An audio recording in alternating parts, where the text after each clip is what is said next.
तो वो कोटा पूरा हो गया, अब दोनों जाति स्वर्ण और गैर स्वर्ण को लड़ा रहे। ये ऐसे ऐसे षड्यंत्र करने वाले राजनेताओं को लोकसभा और विधानसभाओं में उनकी नसबंदी हो, ये हमारे बाबा अंबेडकर का मूवमेंट है। क्योंकि इस दुनिया में न्याय का सिद्धांत कहता है कि सब जितनी भी जातियां हैं उनको बराबरी का, उनकी रेशियो के अनुपात में दे दो।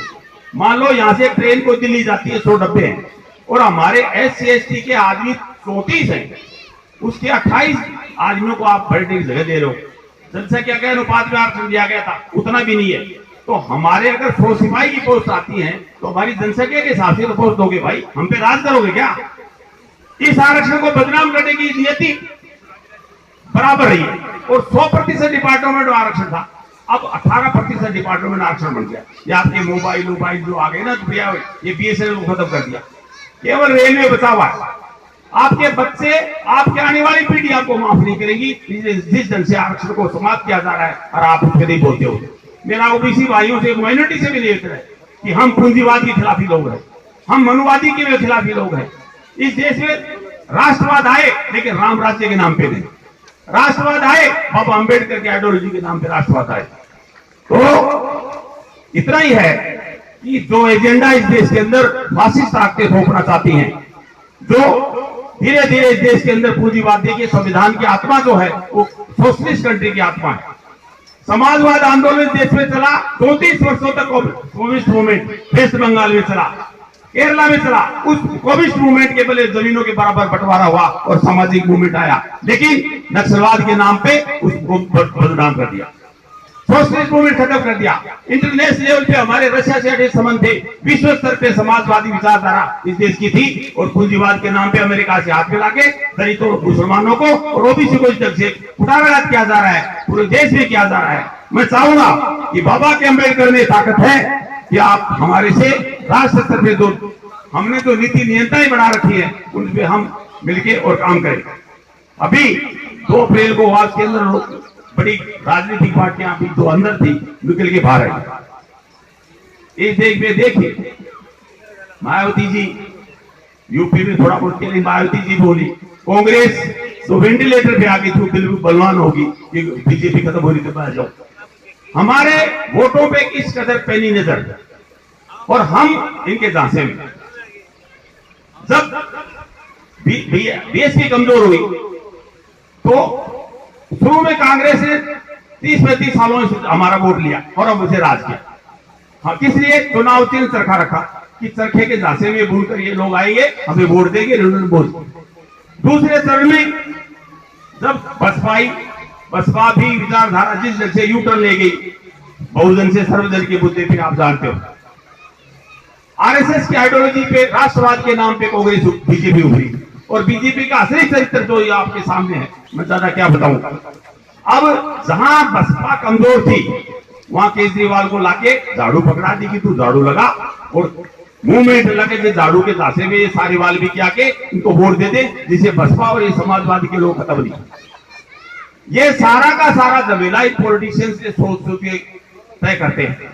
जहां कमजोर कांग्रेस हो जाती, वही कांग्रेस में है, वही BJP में। इन दोनों का चरित्र कैसा है? अगर किसी नाटक में, एक उदाहरण मैंने देखा था कि किसी आदमी को कहा तू शेर का रोल करना है, तू उतर, दर्शक सामने है तो ऊपर उतरा, तो उसने देखा कि कोई शेर था, उसने जोरा शेर खाएगा रे खाएगा रे, तो उसने कान में कहा कि मैं भी तेरी तरह नकली हूं, तू मत डर, इनसे टिकटों के वोट पैसे ले रहे हैं।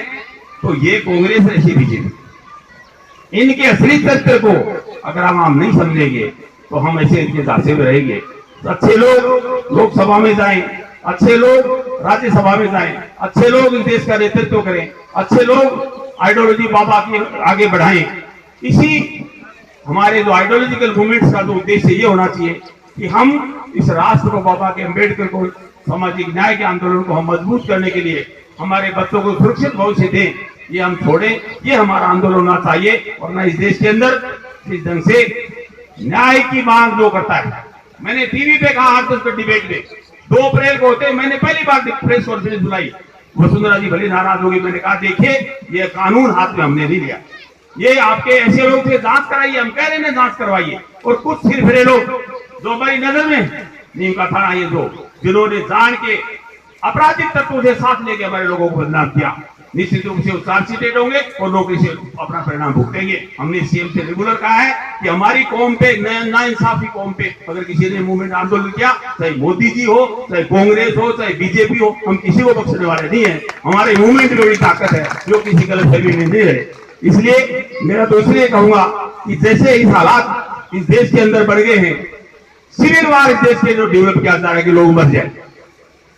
अभी इसी में जो डिबेट हो रही थी कि हमने कहा यार इतना बड़ा, इतने दलित आदिवासी लोग, भूखे नंगे लोग रोडों पे आए हैं, आप पूछ तो लीजिए उनकी मांग क्या है। कह रहे हैं ये आतंकवादी हो गए, इन्होंने कानून हाथ में ले लिया। मैंने कहा देखिए, जो शांतिपूर्ण कानून की किताब हाथ में लेके न्याय मांगता है, अगर उसको न्याय नहीं मिलता तो मजबूरी में वो आदमी कानून को हाथ में लेता है। हमारी स्थिति ये नहीं हो कि हम कानून हाथ में ले। नक्सलवादियों ने कानून हाथ में ले लिया और धीरे धीरे उनको निपटा रहे। ये न्याय का आंदोलन था।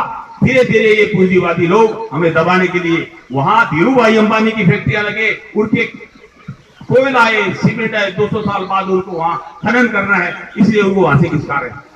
देखिए जमीन 15-15 हजार बीघा बड़े बड़े जमींदारों की जमीन है, हमारे 500-500 200 500 गज हमारे लोगों के रहने के लिए मकान नहीं है। ये शहरों में हाल है, ये गांवों में हाल है। लंबी लड़ाई अगर सामाजिक लड़नी है तो नीतिबद्ध तरीके से, संतुलित तरीके से हमारी सेंटर और स्टेट की यूनिट्स के साथ मिलकर इस बाबा के आंदोलन को आगे बढ़ाएंगे तो हमें बड़ी सफलता मिलेगी। और हम इस ढंग से आंदोलन करेंगे तो हमें इसके परिणाम, हमारी पीढ़ियों को हम अच्छा दे पाएंगे। आप देखिए, एक छोटा सा मूवमेंट उठा, 1.5-2 महीने पहले किसानों ने धरना दिया और 3 दिन में 20,000 करोड़ के ऋण माफ हो गए। ये देखिए इनकी मिली जुली सरकार। गुजर आंदोलन हुआ, पटरी की पटरी फाड़ी, किसी पे कोई केस वापस नहीं। हमारे बेचारे एट्रोसी एक्ट पे थोड़ा सा एक दिन क्या बोले, सारे के सारा मीडिया पूंजीवादी मनुवादी सब पैसे टूट पड़े जैसे हम देश के द्रोही लोग हो, राष्ट्र के खिलाफ लोग हो। इसलिए पहचानिए, संगठनों को पहचानिए और कुछ नेताओं को पहचानिए जिस ढंग से हमारा चरित्र राष्ट्र स्तर पे हो गया। यार मैंने इस तरह तैयार किया, उदी तराज ने लोगों को मैंने कहा आगे आइए, सबसे बात की, अर्जुन मेघवाल से बात की, अठावले से बात की। बहुत चुनिंदे लोग हैं जो कफन बांध के सिर पे आते हैं और बड़े मुश्किल से ऐसे दुनिया लोग देते हैं और ऐसे दुनिया आंदोलन बहुत मुश्किल से होता है। लास्ट में मैंने वाणी को विराम दे कितना कहूंगा कि जैसे बाबा अम्बेडकर का जो संविधान इस देश में नहीं रहेगा तो मान के चलिए कि आपका वजूद और आपके बच्चे खतरे में आ जाएंगे। इसलिए ये आंदोलन बड़े सहजता से, जागरूकता से फिर चले और इस देश के अंदर लोकतंत्र कायम रहे। इस ढंग से जो एट्रोसिटी बढ़ रही है और जिनको हमारे पक्ष में बोलना चाहिए, जुडिशरी जैसे लोग हमारे खिलाफ बोले तो आज हमारे फ्यूचर कैसा रहेगा। इन्हीं शब्दों के साथ मैं इस आयोजकों को बहुत बहुत बधाई, बहुत बहुत धन्यवाद और इतनी अपील कि हम प्रदेश स्तर पे और राष्ट्र स्तर पे जो आंदोलन चला रहे हैं, दिल्ली भी नजदीक है, जयपुर भी नजदीक है, संतुलित तरीके से मिलजुल के हमारे साथ चलिए, हम निश्चित रूप से इस कार्य आपको जीतेंगे। मेरी बातों जय भीम जय इंडिया। अब